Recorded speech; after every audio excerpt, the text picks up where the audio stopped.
So welcome to the grand finale of BeChangeMaker 2020, everyone. My name is Grace Lund, and I'm the Senior Manager of Partnership Programs at WorldSkills International, and I'll be your host for this final pitch. BeChangeMaker is an annual social entrepreneurship training program that is organized by WorldSkills and the HP Foundation. It has been an incredible journey since 2017 when we launched the first program.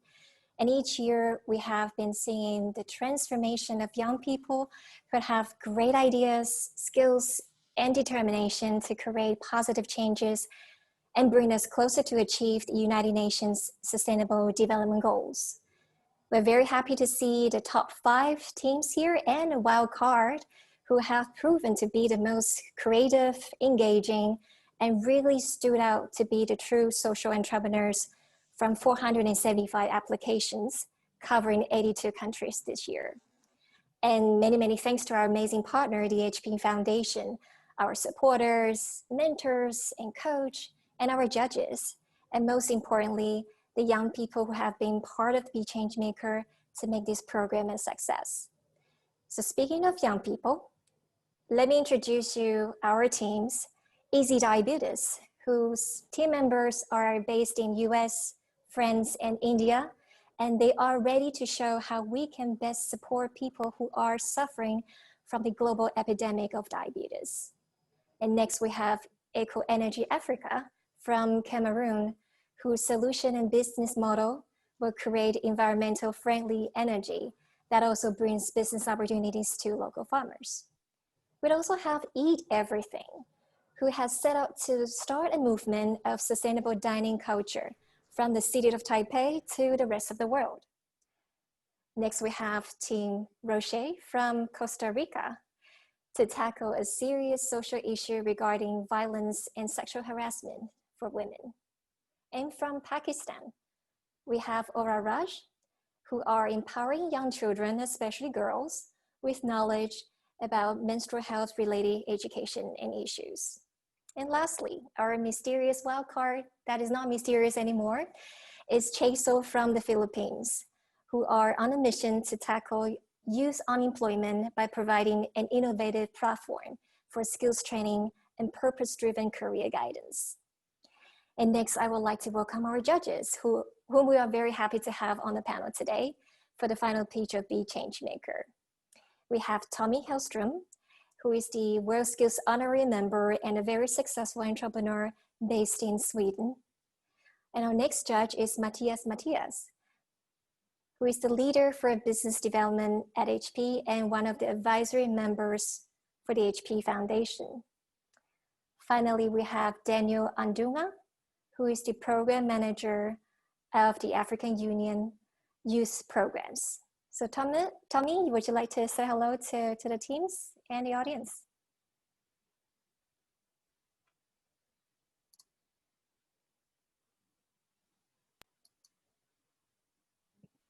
Tommy, you're on mute. Here we are.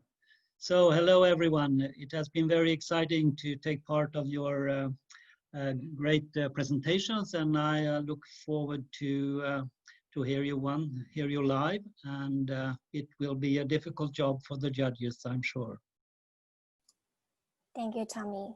Matthias? Yeah, first, thank you for the privilege of being in such an amazing presence of all of this incredible talent around the globe. And I'm going to mention a gentleman that I kind of admire a lot is Mr. Abraham Lincoln. He used to say that if you want to predict the future, the best way is to create it. This is the best example that we do have in front of us. So I'm here to see how our future will look like. So I'm looking forward to hear your ideas and see how your future and our future will look like very soon. Thank you.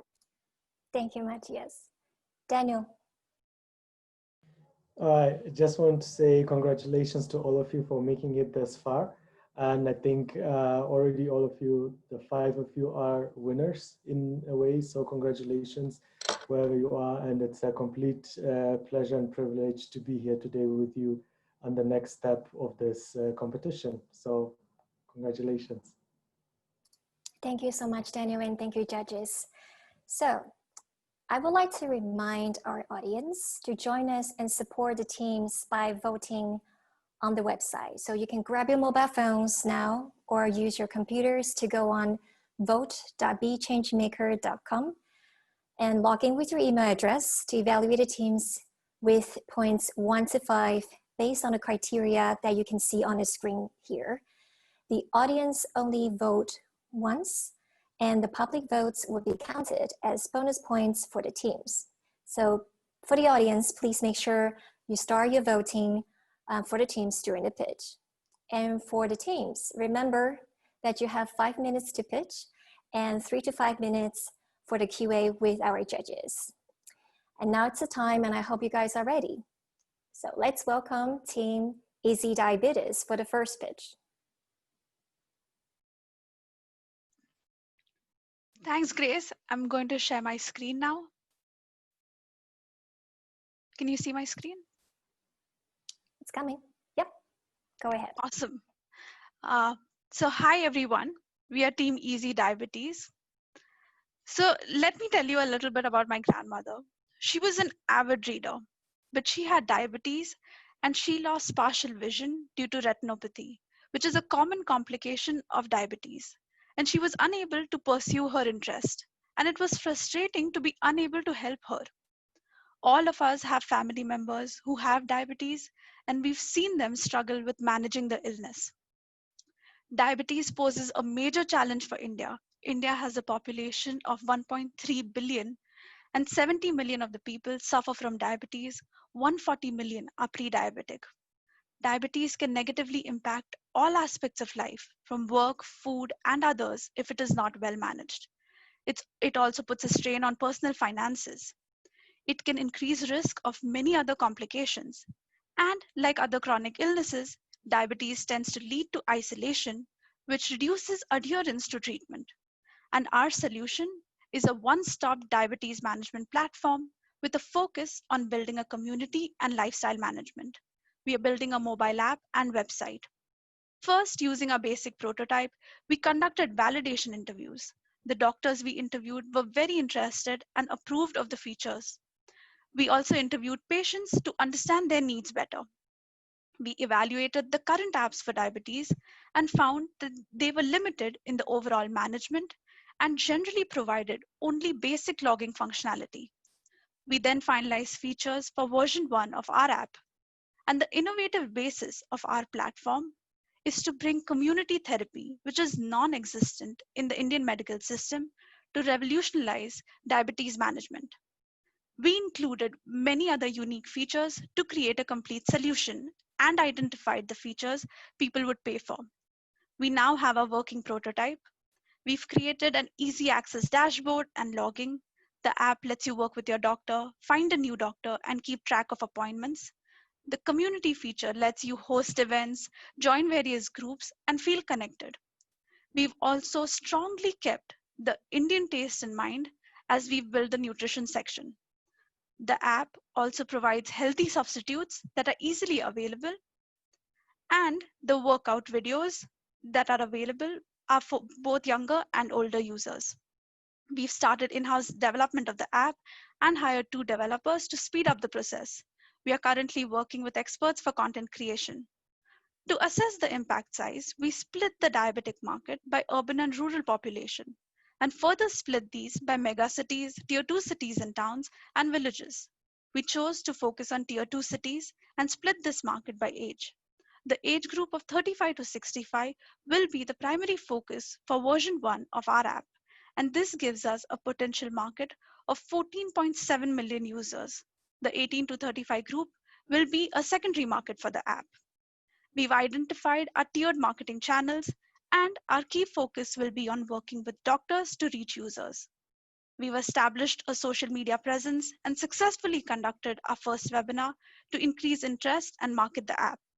Our landing page allows potential users to explore the functionality and provide feedback that we can incorporate.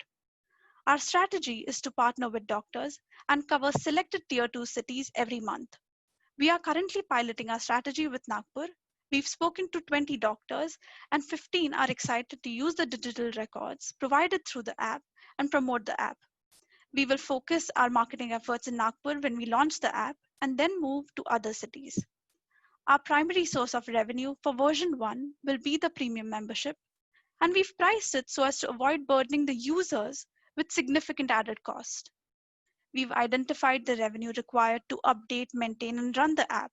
And with a conservative estimate of 5% of the market share in the selected cities, we will be profitable in February and recover initial development costs in July. We have also planned to establish other revenue streams in the future once we have traction with the users. We are currently covering costs with our own investments and funds raised from friends and family. We've raised $7,000 till now, and we will continue fundraising. We plan to create a presence in cities all across India, and in the long term, we want to reach rural patients to provide awareness of diabetes through on-ground programs and help millions of diabetics in India. We would like to thank everyone in the BeChangeMaker program for giving us this fantastic opportunity to accelerate our journey with easy diabetes. Thank you. Thank you so much, Esha. Since we're not really face-to-face, we'd love to give you the applause. Very well done. All right, we will turn to the judges. Tommy, any questions and comments?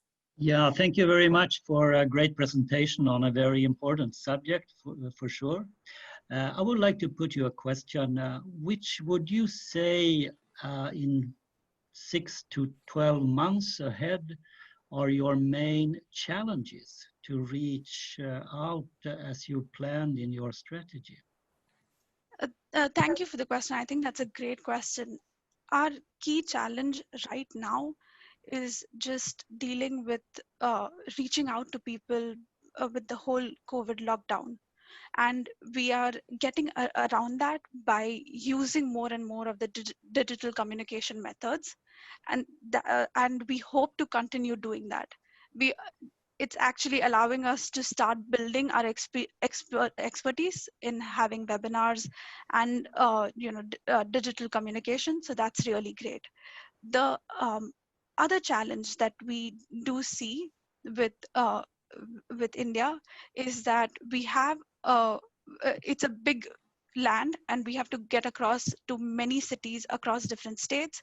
And we anticipate that there will be some culture shifts as we move from state to state. But because all of us bring our own experience to this, everybody in the team, we expect to be able to deal with this as well. Thank you very much and good luck. Thank you. Thank you. Matthias? Yeah, first, congratulations. That issue is very close to my heart because, as you mentioned in the beginning, I do have quite a few family members that suffer from diabetes. It is a challenge, right, to manage the situation. And the community sense is key to make sure that everybody's going to be healthy all the time. So fantastic, because you touch really, really good points on the presentation. Just two things. First, a suggestion. When you position your value proposition, especially against other apps that might be already well deployed into the marketplace, focus on the why you're better than everybody else. You had a fantastic slide in which you say, I've kind of accomplished all the 4 areas. Put emphasis on that and highlight the areas in which you guys are better than anybody. People will remember that, just a suggestion. And then I have a question. This is kind of a playing kind of a good and bad, right? Because the app is available for everybody that do have connectivity, right? And we know that especially in India, but it's not everybody that do have access to a device, that have apps technology that are connected all the time. Do you have planned to roll this out for the people that actually do not have access to those devices so they can participate in this effort? That is a fantastic question. And that is actually something that we really put a lot of thought into as we were creating our plan. And that is one of the reasons that we decided to focus on the tier 2 group of the market, where the tier 2 cities and towns have good connectivity. We realize that not having internet access is a major drawback. So we want to start with the cities and towns that have good connectivity, where access is not a problem. But eventually, like I said, we want to grow our platform to be able to do the education and awareness campaigns, even in the rural towns and villages where people don't have access to maybe a smartphone, where they can just download an app and manage diabetes. So we would like to get to that point, but our primary focus currently is to reach the audience that has access. And because this is a big market in itself, we are confident that we'll be successful here and we'll be able to expand it to the rural areas. Asha and Amy, amazing job. Congratulations, guys. Daniel, any final comments, question from your side? Yeah, first of all, to say thank you to this group also for this amazing presentation. My question is more in terms of the focus of your product, trying to better understand, do you see yourself more as a medical company solving medical issues, or are you more a technology company that is providing solutions to healthcare? And the reason I'm asking that is that it depends now, because in your presentation, you made reference that you'll be working with a network of doctors. That made me understand you are more of a technology company. But when you say now you'll be working on the ground, on outreach, lifestyle, culture of people, and so on, so it made me understand, are you now trying to focus more on the technology part as the enabler, or you also are in the heavily invested in the content? And that would be also important, how you position yourself as you go forward as a company, because then you can either work on a very lean, efficient and excellent technology, or you can work purely on the medical part and you're working using technology to reach your clients. So that's my question in terms of both clarity, but also in terms of fine tuning as you move forward. And lastly, just to say, when you say you want to expand into the entire area of India, into many cities and rural areas, but if the app is online or virtual, what does presence in every city mean? I mean, because virtually I would have thought even me sitting in Ethiopia, for example, I can use it. So virtual would have solved that problem. Maybe just to understand that aspect better. Sure. Otherwise, thank you so much. Sure. So I can actually give a quick answer on your first question. We are definitely a technology company giving a healthcare solution. We have so on our team we are 3 engineers, and we have Avni, who is a doctor. So we are bringing both of these areas together, and we do hope to give a technological solution to a healthcare problem. But we have expertise, medical expertise on the team as well, and we hope to grow this. So as we grow and expand, and as we start doing the on-ground programs, we do recognize that we will have to bring experts on board who will be able to help us and give us more insight on the content that we create for the rural population. And the other aspect is that, yes, we do want to make the app and the website, that is our focus currently, but we hope that once we have established traction with the users and we've reached the audience we want to in the towns and cities where there is access, then we can go and do some on-ground programs and provide education for diabetes. So that's basically what our plan is. And the reason that we are focusing on India is that there are certain challenges with India that we've seen that other apps and other areas don't address. So for example, India has a lot of regional languages, and that is something that if we tried to create an app that was international, we would not be able to address and do justice to that. So we want to add regional languages as we grow, and that will help us actually reach a wider audience. And the other thing is that even personally, I've used health apps. I've seen that most of the meal plans, most of the nutrition focuses on food from the Western culture, and it doesn't incorporate the Indian taste into it. And that is why oftentimes you start with a health plan, but you're not able to go through with it. And that is something that we are doing as well. So even though it's a virtual product, we want to focus on India so that we can do justice to these areas and we can provide the best solution to the diabetics in India. Thank you, Asha. Thank you, judges, for your constructive feedback. Okay, we now need to move on to the next team from Eco Energy Africa.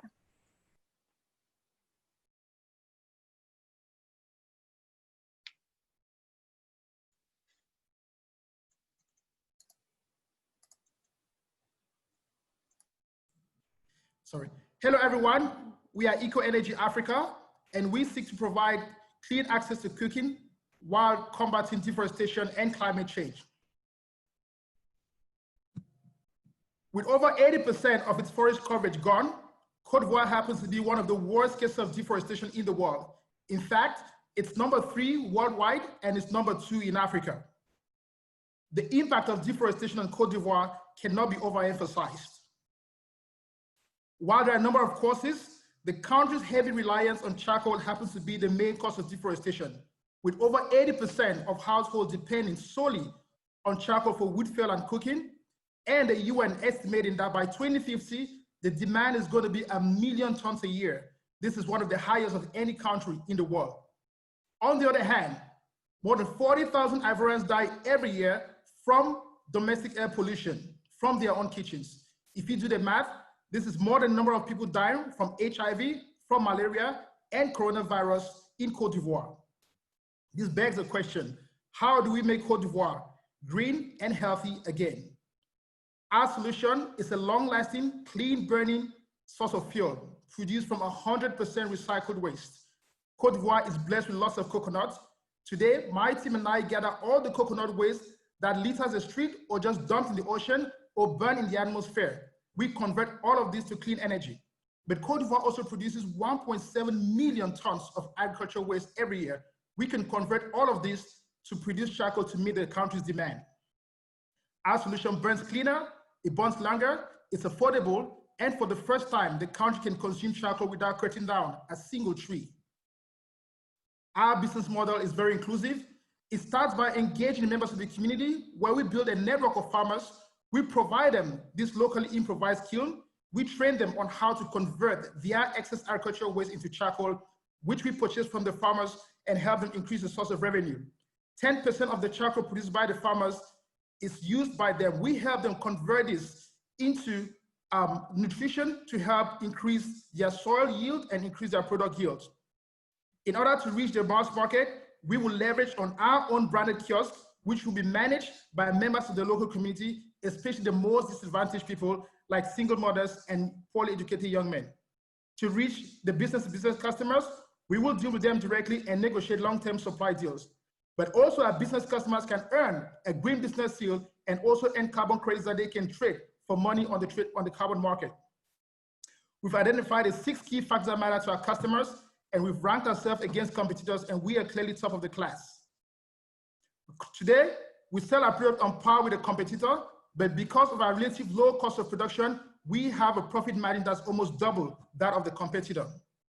We validated our product across households, and we're getting very tremendous results. No visible smoke, shorter cooking time, and cost effectiveness, exactly what we want to achieve. But that's not all, we're getting recognition already. We've just been nominated for the Green Ambassador Award for Africa, and trust me, we will win. The market potential is going to rise by $1 billion by 2050. This is very exciting. Based on our current production capacity, we want to capture 30% of this market and grow progressively as we're able to increase our production capacity. In the next 6 months, we're going to introduce our EcoSmart stove, a stove that runs on solar energy and is powered by volcanic rocks and not charcoal. With this, we will enable our customers reduce their use of charcoal by 80% and reduce their expenditure on cooking fuel by 80% as well. What you're looking at is the iPhone of the stove industry in Africa. But of course, not everyone can afford an iPhone. That's why in the next 6 months, we want to raise $1 million to build a factory and mass produce our stoves and increase our charcoal production. We want to build strategic partnerships with NGOs and government to make this stove affordable to the local community. We want to secure customer finance so that customers don't have to pay upfront for our stoves. They can pay $1 a day, and we can launch our product finally. Today, we address 9 UN sustainability goals, and at Eco Energy Africa, we believe that the trees are the lifeline of humanity, and that when the last tree falls, the last human falls. Join us in providing access to clean energy, fighting deforestation, and fighting climate change in Africa. Thank you. Thank you, Ntonva. Tommy, any questions for the team? Well, congratulations to a great and engaging presentation. If you assume that I am a potential investor in your company, why should I invest in your idea? Give me one main reason. Good question, Tommy. A single reason: charcoal is the #1 source of fuel in all of Africa. If you look at the UN numbers and the numbers of the International Energy Commission, the demand for charcoal in Africa beats the demand for crude oil, for hydro, and for LPG put together. That's why you should invest in our business. Yeah, thank you very much. I think you should elaborate on the arguments for your great idea. So I wish you good luck as well. Thank you, Tommy. Matthias? Yeah, amazing energy, man. Congratulations. So you put the foot on the pedal and never stop, which demonstrates the passion that you do have, right, behind your project and the impact that you already make in your community. So congratulations to that.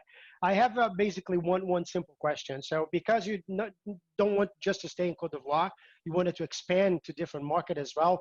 Do you have plan how your supply chain will work with? How do you source of the materials to maintain the product first affordable, right, and accessible to everybody, and get communities engaged on it?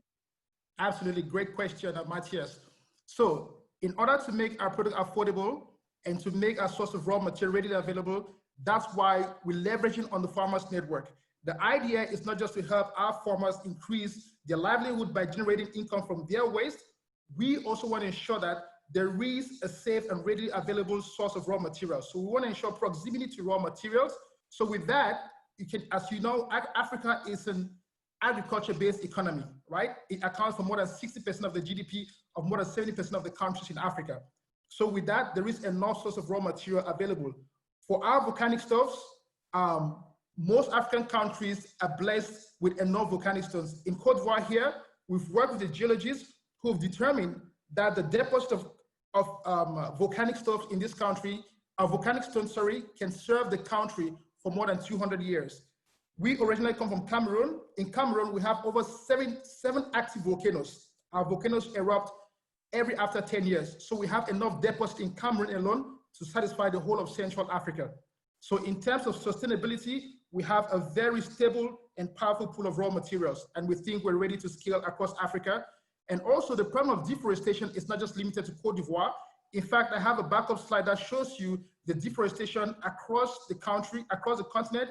Right now, based on the Afri 100 project, the project is trying to reclaim 126 million hectares of forest land in just 26 countries. So we have enough room to scale and help all these countries, of course, with great collaboration and partnership from the right stakeholders. We can make this happen for sure. Thank you. And if you don't mind making one suggestion, because I've tried to address one of the points that Tom, because I was thinking, right? So if we have to work with you guys and we have to engage everybody, should we just work on your project or expand a little bit? Because we are talking about sustainability goals, trying to go all the way around, right? And again, you have a fantastic platform and you talk about deforestation a lot. So why not use a little bit of the profits that you do have that you're way better than everybody else to plant a tree at the end as well. So then you go all the way around and make a contribution, not just on let's stop cutting, but let's start rebuilding. So, and you kind of make the connection all the way through. Just as a suggestion. Matthias, that's a very good comment. So because we are a social enterprise, we have a clear CSR objective from the very beginning. We are a team of 10 and every quarter we plant 10 trees. So which means in a year, we will all plant 40 trees, each person. Make sure that everybody knows that, right? Absolutely. And put that as part of a value proposition and make that message clear that you go from step 1 to step 100 and you're working in all aspects of the value prop in there, okay? Absolutely, sir. Thanks. Great job, man. Thank you. Fantastic. All right, Daniel. All right, thank you for the Eco Energy team. Quite an energizing presentation. I fully understand the challenge, the product that you are selling. I just have one missing link in terms of understanding the business model. And that is, I know the end users of the charcoal. I know that you are selling the charcoal, but how would be the charcoal produced and how are you going to make money out of that? Because I saw the different equipments where you said each farmer or a household could own such a device. and 10% of their own consumption could come out of that. But how is that linked back to the company, to the mother company? Are you distributing those devices to each household, to the farmers, or are you helping them build them? Is it a technology anybody can have access to? And eventually, then how does that link to the main business model that you are proposing?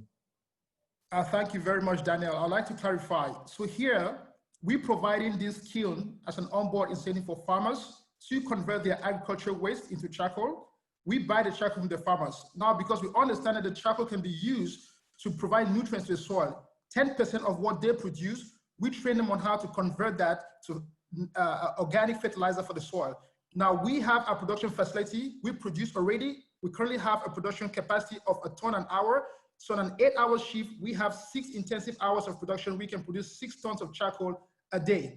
So we produce ourselves. And in order to reach out the mass market, we have our own branded kiosk, which we will recruit members of the local community. And for those who are interested in becoming entrepreneurs, we can actually have them own one of our kiosks and represent us as a franchise in order to serve as a conduit for getting our products to the mass market, which is the households. And if our B2B customers, again, just to clarify, we will deal with them directly because these customers will require special terms. So this is how the business model works. The farmers help us get the raw material. We impact on them by helping them increase revenue and help them increase their crop yield, because more crop yield means more agricultural waste and more raw material for us as well. Okay, got it. Just a final suggestion. It's because I'm assuming as agricultural waste is a very logistics intensive product. Yes. Maybe even looking into decentralized way of having your charcoal converters, so that you don't have to transport all the waste to one center where you burn it into charcoals, only to redistribute it back to the consumers, because you would be incurring a lot of transportation cost in doing so. Otherwise, I think it's a fantastic product. Yes, Daniel, just to clarify, we do not get the agricultural waste. We take just the charcoal that has been converted. So the farmers convert the charcoal, we buy the charcoal, and that's what we take to our production capacity facility. So I just wanted to clarify that. But thanks a lot for the great comment. We're going to use that. Thank you, teams. Thank you, judges. All right, moving on to eat everything. Hello, Grace. We would like to make sure that our internet and voice is working good. Yeah, sounds great. Go ahead. Thank you. Imagine a world where you never have to do the dishes, or a world where you don't have to take out the garbage. Better yet, a world where you leave nothing behind after you finish every meal. This can be more than just a lazy person's dream. This is a solution to current wasteful eating habit and food culture. Waste from the food industry is terrifying, and there's nowhere else to store waste on Earth. People are aware of this problem and are also too eager to make a change, but the market lacks a corresponding solution. There's a need, and here we are. Eat everything. We persevere in bringing revolutionary change to the food industry. Several solutions such as edible utensils or containers have failed, for no one wants to eat that extra fork or plate after they finish their meal. So we came up with an idea. Think about ice cream. Have you noticed that you naturally eat a cone even though it's a container of the ice cream itself? What if we create more combination? More good food combination could improve dining experience while fitting into the social economic trend of being sustainable. This is EdiPack, our solution to replace unsustainable food packaging. It's 100% edible and degradable. It's a 0.5 millimeter thin layer that is mainly made of sticker rice. Most importantly, EdiPack has low water activity, so there's no issue regarding transportation and storage. If you take a look at our camera right now, Lulu is now demonstrating how EdiPack works. You wrap your food with EdiPack and eat the whole thing together. EdiPack is degradable, edible, and comes with various flavors and nutrition to food of all sorts, combining with your food to spice up your dining experience. Let's take a look at Eat Everything's commercial to see EdiPack in action.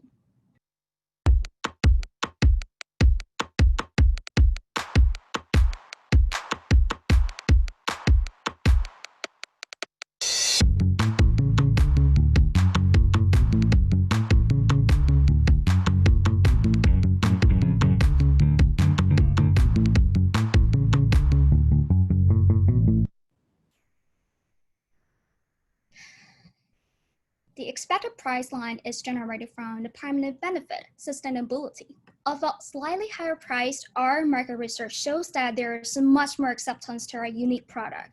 We sell ad packs to our clients who are food vendors, and then our clients sell their food wrapped in ad packs to the end clients, the general consumers. Next, our website serves as a branding platform. The customer rate a restaurant based on the sustainability, and we certify those restaurants who are qualified. It works just like in mission guidelines, but the criteria are based on economic sustainability. Our website provides detailed information concerning eco-friendly eating habits and certification steps. A unit contains 100 pieces of ad packs selling at $12 per unit. Since our fixed and marginal cost is low, most of our expense accounts for advertisement. We profit about $8.5 for every unit sold. We estimate to sell 150 ad packs to a restaurant per month. Within 100% penetration rate, we will first cooperate with 35 readily eco-friendly restaurants, and then we are to expand to chain food industry in the next 2 years. We expect to profit about $44,000 in a month in the first place. Through our surveys and concept tests, we receive positive feedback from the consumers. While we are supported by our local government, Ministry of Labor, we are also cooperating with several food specialists and culinary schools. The first step of our social movement is to let people know us. Now, Eat Everything sign is booming across the world. These are our advantages. Adipac is edible and degradable. You leave nothing behind after your meal. You use it just like a wrap. It's elastic and durable. It combines perfectly with the food, complementing your dining experience with extra flavors. We further advocate for sustainability, the hottest trend nowadays. There is an urgent need for sustainable food culture, but there's currently no solution well accepted by the market yet. And we create a whole new trend of combining food and food packaging, enhancing people's eating experience and saving the earth at the same time. This is our CEO, Lily, a food kit opinion leader in Taiwan. I'm the CEO Qian, a project manager with a design background. We are Eat Everything, and we want everyone to waste nothing by eating everything, literally. Thank you, Qian. Thank you, Lily. Tommy. Well, congratulations to a great and innovative presentation. I look forward to see you on the Swedish market later on. However, I wonder, you have a very strong focus in restaurants. Do you have a plan B if the restaurants wouldn't really buy in on your idea? For instance, do you look at schools, preschools, and so on? Because I think the young people would be more easy to convince. Thank you for your question. Because we are now actually initiating our trial and products, so actually we know that we're very well accepted by the markets already. And in our first step, we will work with those readily eco-friendly restaurants. That means probably in the first step, maybe not every single restaurant is ready to adopt this new method, but there are readily eco-friendly restaurants who will be really happy to work with us because it's a win-win situation that not only helps them attract more customers, and at the same time, we profit through our business model. Thank you. Matthias? Yeah, great presentation, guys. Congratulations. Just one simple question. When you expand this globally, you might find competitors that are already doing this, like in Mexico, they have tacos, right? So how do you plan to position against that? The difference between a product from tacos or everything that you see with like package is that our thing is a combination. It's like, as we mentioned, the ice cream cone and the container itself. You wouldn't feel like you're eating an extra thing. And it has different flavors to hold food of all sorts. So we are not only just making up a new product, but at the same time, we want to enhance people's eating experience by making the ketchup sauce itself with our Adipac. So then it's a packaging itself. At the same time, there's no extra packaging for our ketchup sauce because Adipac itself covers the sauce and the flavors part. Thank you. Daniel? Thanks, Eat Everything team. Fantastic. I love the idea.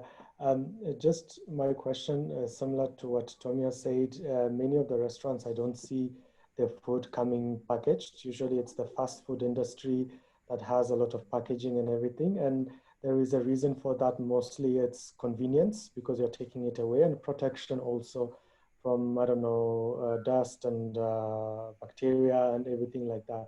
But if I have to eat the package, how do I overcome the benefits that packages bring to me through this product? How do I ensure that I'm protected? Thank you for that question. Good question. That is what we have been working on. So we will ensure that throughout the manufacturing transportation process, our product will remain clean and safe. So take a look at the slide right now. The AW means water activity. So as long as we maintain it between 0.65 to 0.85, that means our product is not too dry to be eaten, but at the same time, it won't moist and it won't get spoiled. So there's no concern during the transportation process. And also, our product is not only just food. It's more than food. It's more like a packaging. So there's completely no problem with that. And at the same time, we're also trying to promote this idea that everyone should clean their hands before they eat actually anything. And because the water activity that we have previously mentioned, it actually makes it antibacterial. Thank you, judges. Well done, team. Okay, let's move on to Rocher. You're up next. Thank you.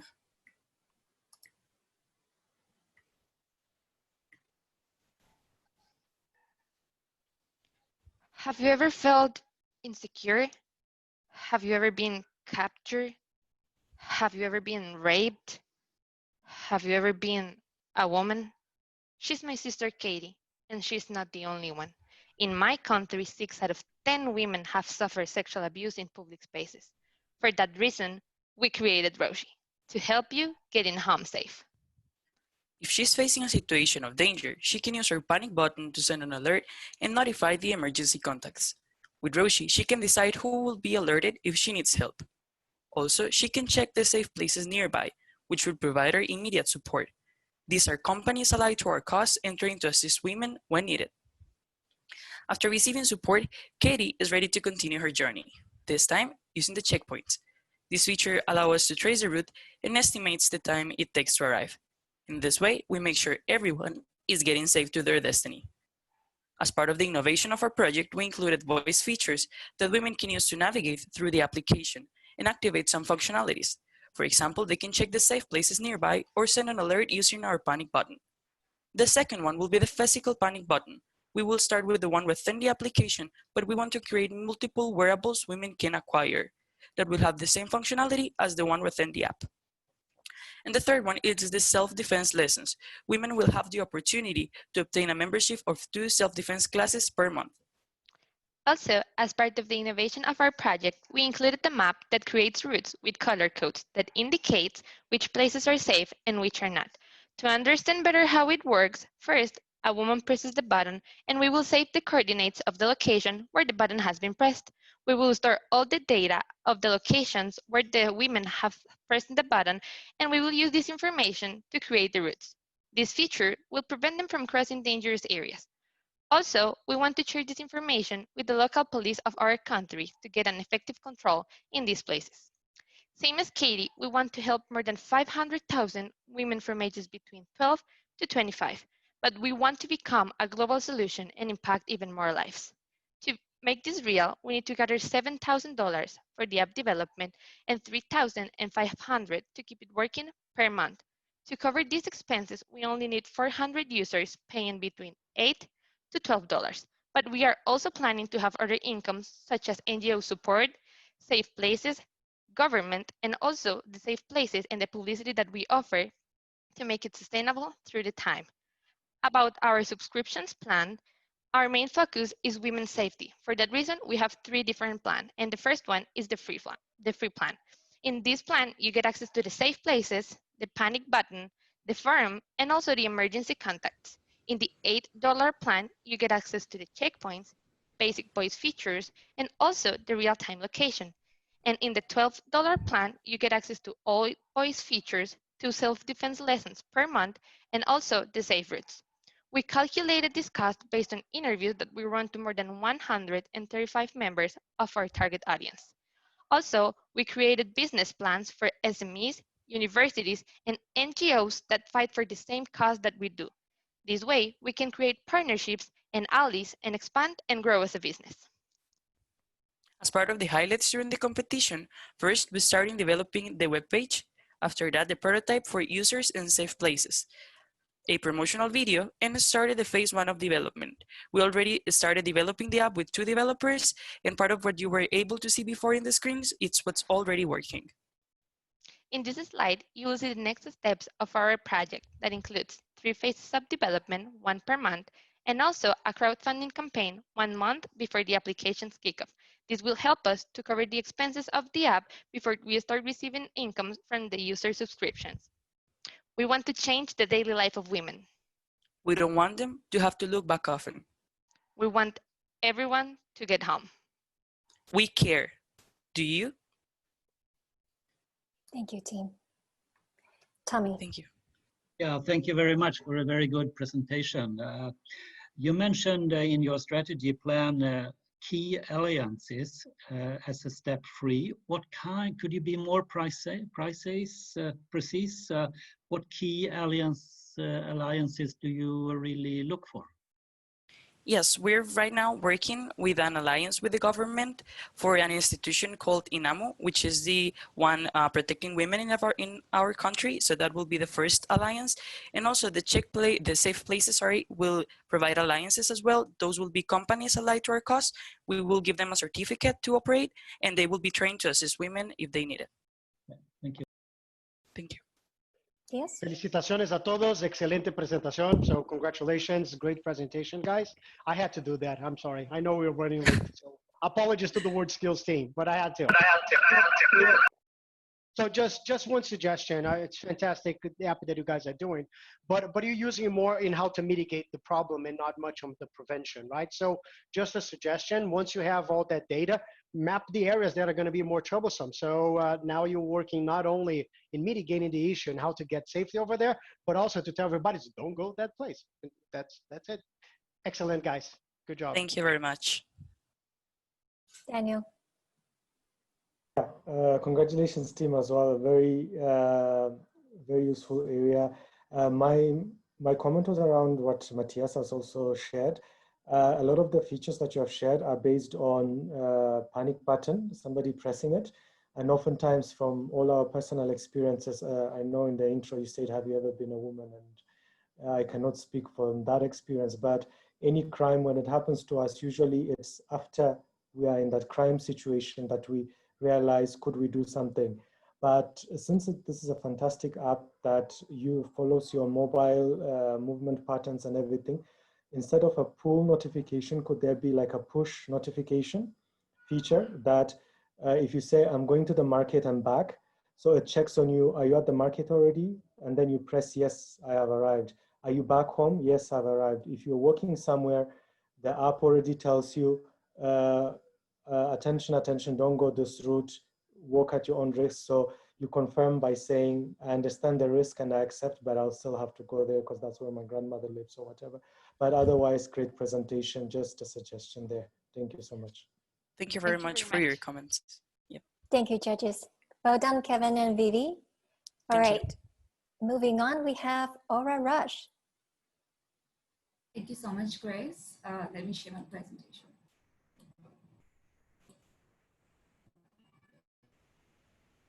Okay. I want to introduce you to an 11-year-old girl called Zena, this happy, hyper, beautiful child with a light in her eyes. But for the past few months, her energy has completely changed.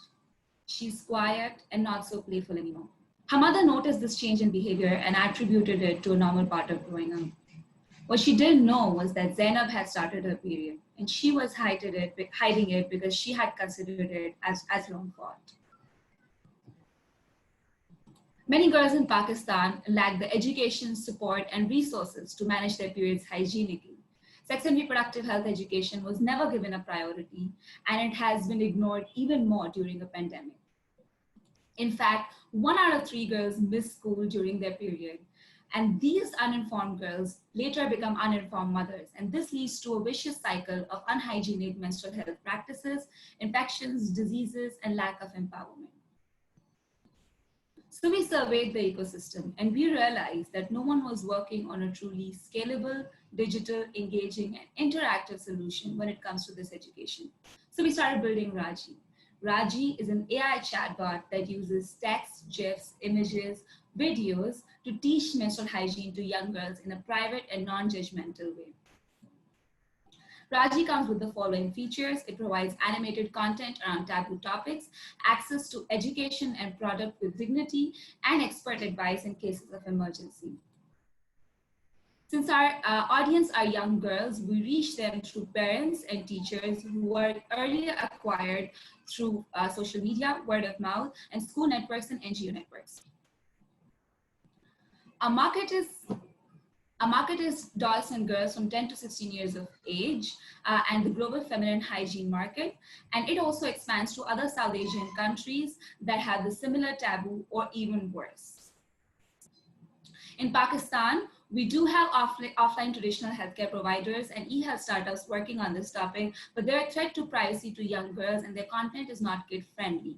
International sex and reproductive healthcare chatbots are not localized to the content and language of Pakistan. So Raji works at the intersection of these two. It uses artificial intelligence, which is scalable, interactive, and private, and provides content in the local language and context. We tested this product with young girls like Zainab through a pilot program in urban slum schools, and the results were eye-opening. For example, when we asked them what periods were, before the session, 70% of them said that they might have known it, but after the session, 98% were sure that they knew what periods were. And after our sessions, 85% were believing that periods are not shameful. Our business model is based on B2B and B2C customers. Our B2C model involves working with schools, NGOs, and parents to provide this product to girls through a freemium and a premium model. And our B2B model involves working with healthcare startups, healthcare brands, government, and international organizations to sponsor this product for girls whose parents cannot afford it or the schools do not have digital access. We also plan to work with strategic partners to raise grant funding, and we've already seen some support and interest to different organizations. Organizations who work with us can really focus on their company's CSR values, get data and insights about the market, and push their content through a chatbot and through our blog and newsletter. In a year's time, we plan to reach 60 schools and impact 20,000 young girls. And through this, we will be able to create a sales profit of $38,000. But we don't want to stop here. Once this approach is successful, we want to expand our audience to young boys for whom this content is equally important, add more topics, and allow other healthcare brands to create their own content through Raji, through a SaaS model, which can also be another revenue stream for us. We know that we work on a taboo topic in a conservative country, so we anticipate these challenges from schools, brands, and users. So we're working closely with organizations to build authenticity and validity for our work. With the support of BeChangeMakers and HP, in the next steps, we will work on completing our MVP and get buy-in from schools to market and fundraising. And we believe that with our team, our partners, and our mentors, Raji will be able to change behaviors of 20,000 girls in a year and eventually 37 million girls from unhealthy to healthy, from uninformed to informed, and from afraid to empowered, and help Pakistan achieve the UN Sustainable Goals. Thank you so much. Thank you, Jaya. Thank you very much for a well-structured and engaging presentation. You had listed 5 challenges you face ahead, and that's very good to do that. I wonder if you look at the challenges, which of these would you say represent the biggest risk for you, and how do you approach that? Thank you so much for the question. So the biggest challenge for us could be opposition from religious and political parties, because we know that we work in a religious setting. So we worked around that through different scholars who are influential in communities, and we're targeting them through official organizations like UNICEF and UNFPA. We're building those partnerships to familiarize them with our content, that it is safe and it is not something out of the blue, and it is important for the young girls, so that they can allow us to penetrate the slum in a rural settings. Thank you very much. Thank you so much. Yeah, fantastic presentation. I love the energy. Don't you ever stop, because you're on the right track to change the future women on your country to the better, right? Just one thing that I saw, especially on your partnerships, right? You kind of partner with everybody but the manufacturers of the hygiene products, right? So do you guys have any plans to expand and get them on board as well, and then build more scalability to your project? Thank you so much for the question. The health brands that I mentioned are the ones who are local manufacturers. So for our pilot program, we worked with a local brand called Santex. They produce a sanitary product called Butterfly. So we worked closely with them to do these pilots, and in turn we provided them with anonymous insights about what the market wants, and it actually helped them create a more affordable product for that community, and provide discounts and a long-term accessibility product for that community. Thank you. Thank you, Jaya. Daniel? All right, thank you so much, Jaya. I love everything about this product. Just one point on the subscription and the revenue model. I would have eliminated any cost to the user altogether. I don't think girls and women who are not going to school or work due to the monthly menstrual cycles should, in addition, burden themselves with cost for using an app. I think that's absolutely not fair and unjust, but rather, I think there was a very valid point where you were sharing statistics around productivity fallout when they not go to work or they don't go to school, how much that costs in monetary terms, that productivity fallout. And I believe a lot of companies should be interested in that, especially manufacturers, restaurants, and say, if more women can come to work because now they're informed and educated, they are the ones who should cover the cost for this app. And the app itself should be for free for women and girls. And that huge database of women on your platform should be your bargaining chip then in terms of providing data, statistics, and information back to the employers, service providers, UNFPA you mentioned, governments, to give you money to actually continue expanding and implementing this project. Otherwise, fantastic. Thank you so much, Daniel. I would like to add quickly on that, that for the end user, the premium features are an additional to what the basic app should be. So the basic app, which we provide as a freemium model, covers a lot of the basic things that the user needs. So the additional is just to create revenue, but also that is going to be most of the time sponsored by a brand or a company. So that was just to showcase that the user can have a premium access, but that can also be sponsored by an organization. I hope that makes sense. Thank you. Thank you, Jaya. Again, well done to you as well. All right, we have finally our last team, Chaso.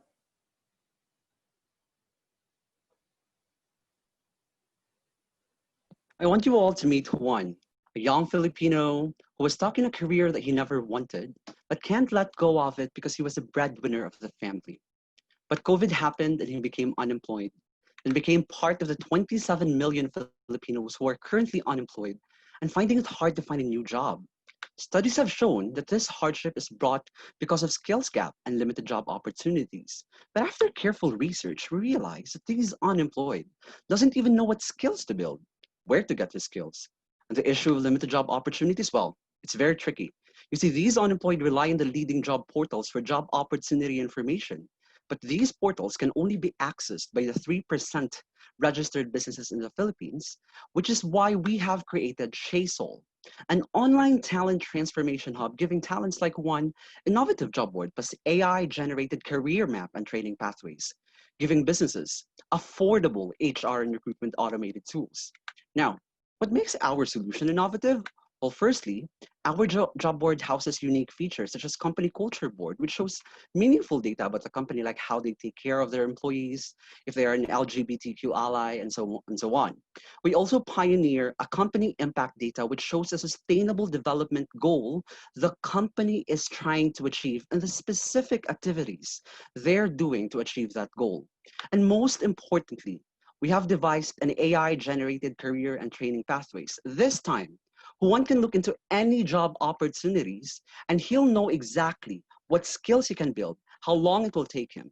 And then if he'll select this as his target job, he will even be given a personalized training plan wherein he'll know exactly the course provider, the time needed, the cost if there is. Now, speaking of cost, if it will be coming from the government or coming from Chasol Academy, then it will be for free. If not, then the system will simply source the most affordable with the highest quality version of training or certification. In this platform as well, one can actually apply for internships and apprenticeships from our partner companies. Also, he can be prepared by using our Chasol interview bot, a tech-enabled interviewer machine. You see, these powerful features will surely get the buy-in of of talents and job seekers. Now, in order to do the same for businesses, we have created Hiring Assist. As you can see here, there are free features such as online exam integration, and these are enough to really automate the recruitment process. Now, if you are a medium to larger businesses needing advanced features, then of course, we offer premium features at an affordable cost. Now, you see, speaking of competition, we are actually at par with our competition, especially that we're offering other features that is not offered by the market, such as a contract secure exchange, which is very timely, especially in the age of COVID, wherein companies are compelled to send confidential contracts to applicants. And through Chasol, they can securely send it in our platform. Now, these are powerful features again. It will surely get the interest of businesses. But what will really seal the deal is our competitive pricing. You see, our Hiring Assist is only for $30 per month, and our job posting is only $20 per posting. Both are 70% cheaper than our competition. Now, onto our growth strategy. We wanted to focus first in Cebu and neighboring islands in the first 6 months. And after 6 months, we're going to venture into the capital. Then by the end of the year, we should be able to cover the entire Philippines. Second year will be dedicated to really strengthen our brand in the Philippines. And third year onwards is to ensure that we're able to penetrate the ASEAN region. Now in the Philippines alone, in the 2-year projection, we have a market of 1.2 million businesses with 72 million eligible workers. Now, based on the marketing investments that we will be able to make, we can onboard 46,000 businesses with 2 million eligible workers, which will translate into an annual revenue from job posting alone of 3 million and the subscription of Hiring Assist 7 million annually. You see, where are we at right now? We're already in the beta testing of our solution. We have signups already, and we're in direct collaboration with key government offices such as the Skills Education Department and Labor and Employment Department. What's next for us is to continue developing these unique features. And overall, Chasol is given an opportunity for small to medium-sized enterprises to scale. Whenever they need talent, they can simply go to Chasol and reach out the talents they need. We have an ability to upskill 27 unemployed Filipinos. Finally, we have an ability to help one not just find a job, but to find a meaningful career. Judges, do you want to be part of this meaningful change? Thank you. Thank you, Joshua. Tommy.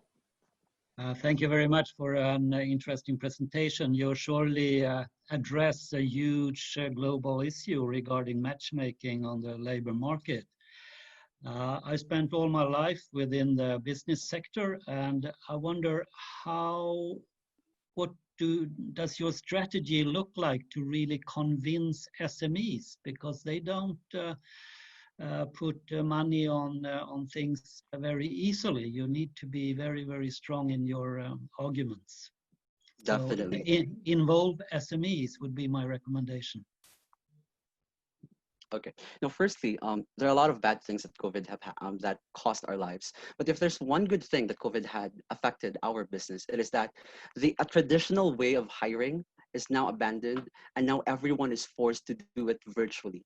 What we actually exist in a perfect timing because now businesses are looking for solutions to how they can reach to talents. And we've actually interviewed a couple of business owners, small to medium sized enterprises, and they're having a hard time reaching the right talents. And with this type of solution at this right time right now, we can definitely onboard them.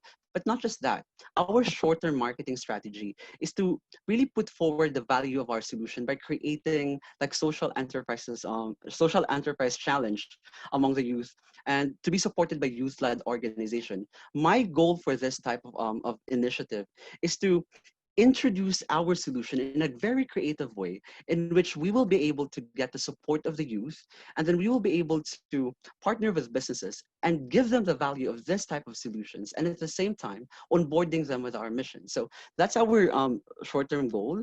And then long-term goal is to actually create Internship Assist. Internship Assist is a platform that will allow the automation of the assessments and then the administration of interns and apprentices, because most of these SMEs will definitely benefit from having interns or apprentices because it will be lower the cost than the current employers. Now, giving them this free feature, they will surely be able to be interested, to be able to be part of the initiative. And thus, by using that solution and being introduced to our other solutions, that will surely get their interest. And then again, we're more of value. As you can see in the pricing, we really thought of what is it that the SMEs are able to afford, especially right now. Thank you, Tom. Matthias. Yeah, Joshua, just one simple question. COVID has kind of forced us to be global citizens in less than 24 hours, right? So as you can see in this panel, we're all connected. It's just one click away. What I didn't see on the platform is expanding out of the Filipino market, right? So you have everything set up on a traditional, kind of let me hire for my specific marketplace. Do you have a plan to expand that on a global marketplace and use the skill sets being developed on the talent that you're trying to touch over there locally?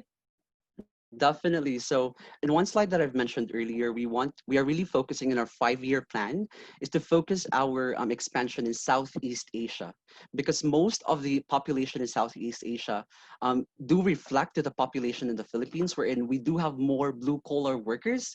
And then the main target of this type of platform are those blue collar workers who are wanting to transform their career. So in the first 2 years, yes, Philippines. In the next 3 to 5 years, Southeast Asia, and then expanding Asia down to global. So we will be thinking of the marketing strategy after 5 years, but we really have a plan for 5 years, especially expanding to Southeast Asia. I hope I was able to answer your question. Great. Thank Daniel. Joshua, thank you for this brilliant presentation. And indeed, for many young people, employment is something that haunts them every day. Just a question on the pricing that you mentioned with the competitors. You mentioned LinkedIn charges about $120 for posting, and you only charge $20. So why are you cheaper? Does it mean you do less screening, and then which would create more challenges, the mismatch? Or do you have any special technology that helps you that LinkedIn doesn't have? In line with that, you mentioned 2 interesting features. One is around solving the issue of mismatch. And I believe that has less to do with the recruitment process itself, but the fact that you only get to know your employees when they first arrived on the job, and you are then surprised, and that's when the mismatch is seen. I see really great potential, what you mentioned, for internships at apprenticeship placements.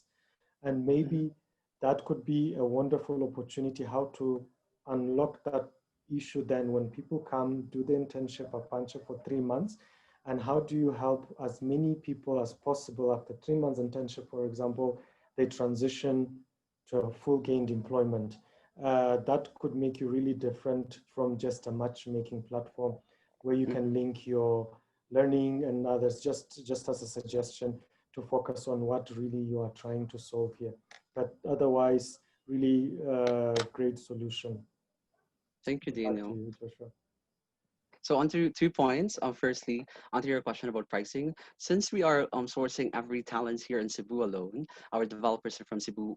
Definitely, the cost of the talents itself, which is mainly comprises of the 60% of the cost of the providing this type of service, is actually way cheaper than what LinkedIn or other solutions are having right now.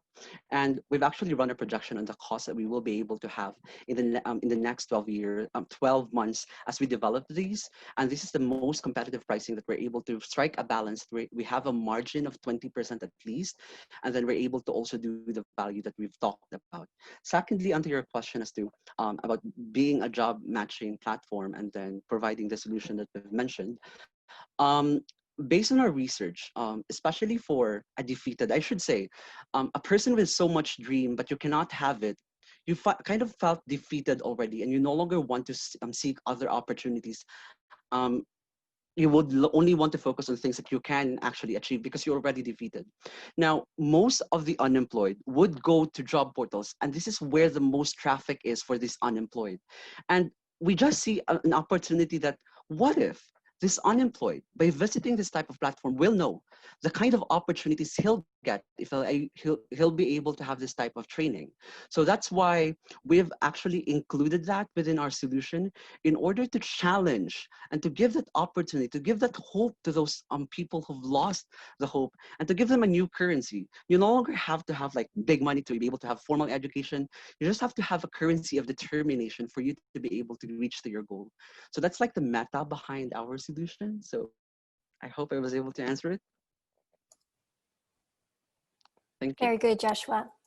Thank you so much. Okay, well, teams, you have delivered brilliant presentations, so congratulations, and thank you, judges, for your wonderful feedback and very constructive questions. If you're sitting at the edge of your seats, you can do that for just 1 extra minute. Well, we will now give the judges 30 seconds more to finalize your scores, and we will be right back to announce the winners. So bear with us for just a minute.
All right, the results are in, and take a deep breath, everyone. So we are going from the 6th place. Number 6, we have Cheso from the Philippines. Thank you. Number 5, the 5th place, we have Team Ora Rush.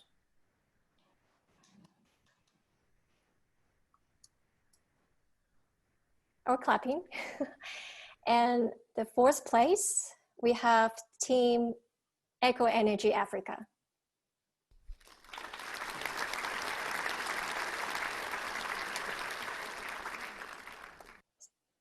So now we will announce the top 3 teams of the final pitch. Our winner at the 3rd place is Team Rocher.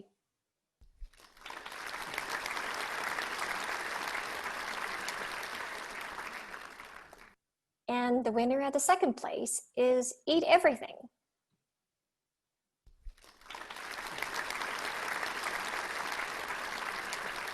So I guess now it's pretty clear which team is the biggest winner of BeChangeMaker 2020. So let's give it up to Team Easy Diabetes.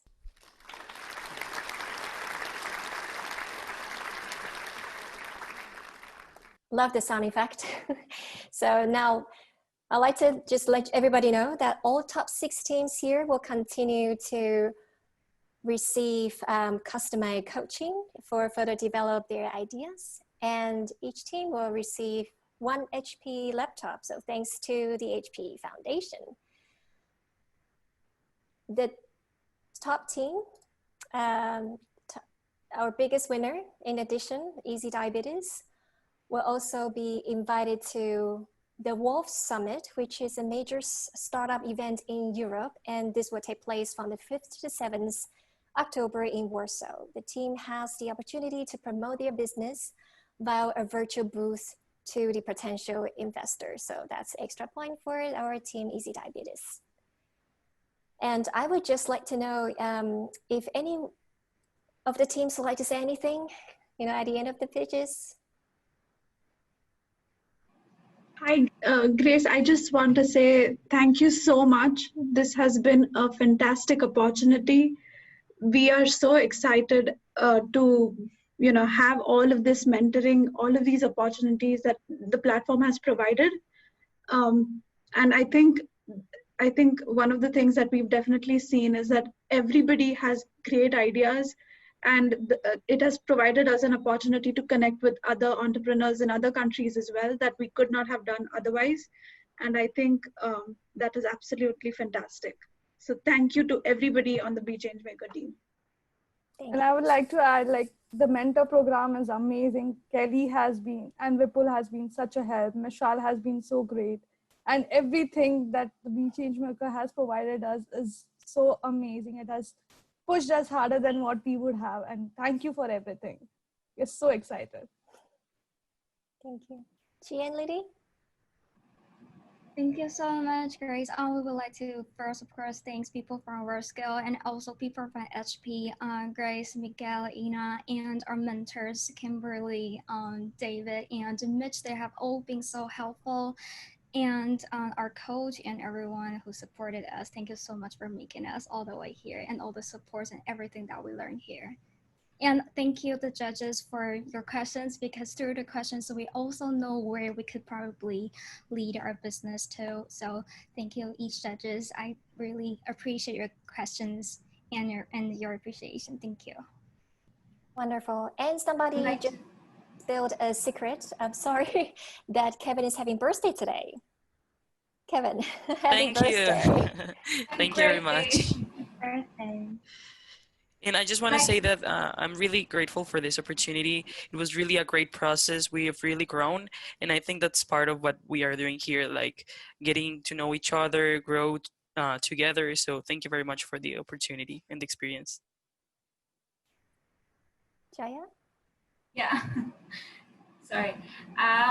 Thank you. I'd like to thank you, Vishal, Ina, for conducting all the progress sessions, all the mentorship sessions, keeping up with us, making sure that we're progressing, all the pitches, all the feedback. It's been really one learning opportunity for me and my team, and we've actually learned where we lack and where we can improve, even beyond the program. So that's amazing for us, and thank you so much.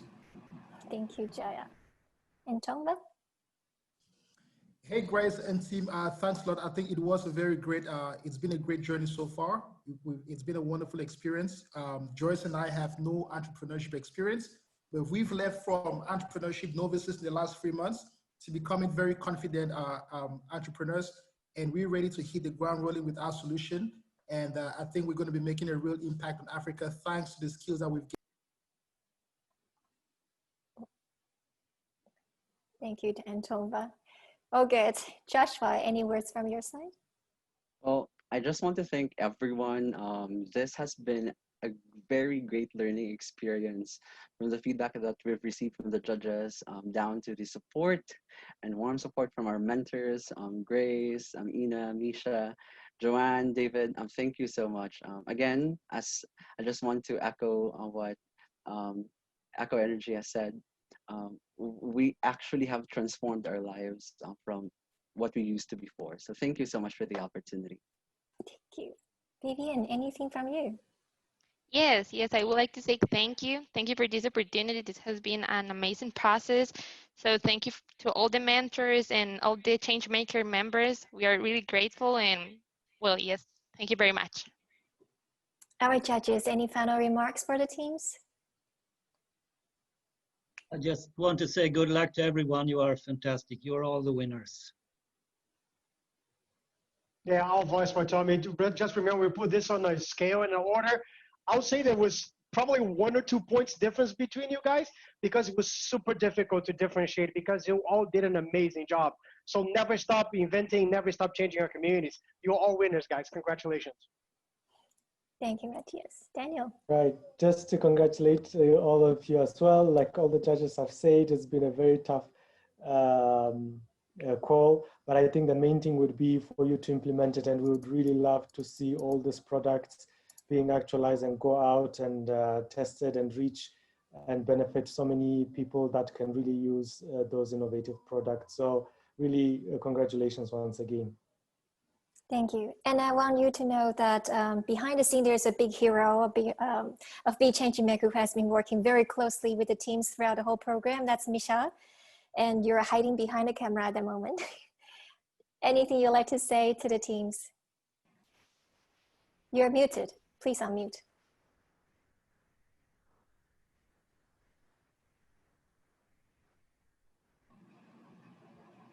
Thank you, and I hope it will continue also after the program, so that you really make the project reality. And I think everything else was said already from the judges. Great questions today, and I can imagine that the rating was not easy. So yeah, let's moving forward with the projects. Definitely. All right. So if you're interested in knowing more about the team's projects, or would like to get in touch with any of them, please visit our website, BeChangeMaker.WorldSkills.org. And thank you so much again for joining us, all the participants from all around the world through Zoom or Facebook. And it has been a wonderful experience for all of us. So see you next year for BeChangeMaker 2021. Goodbye.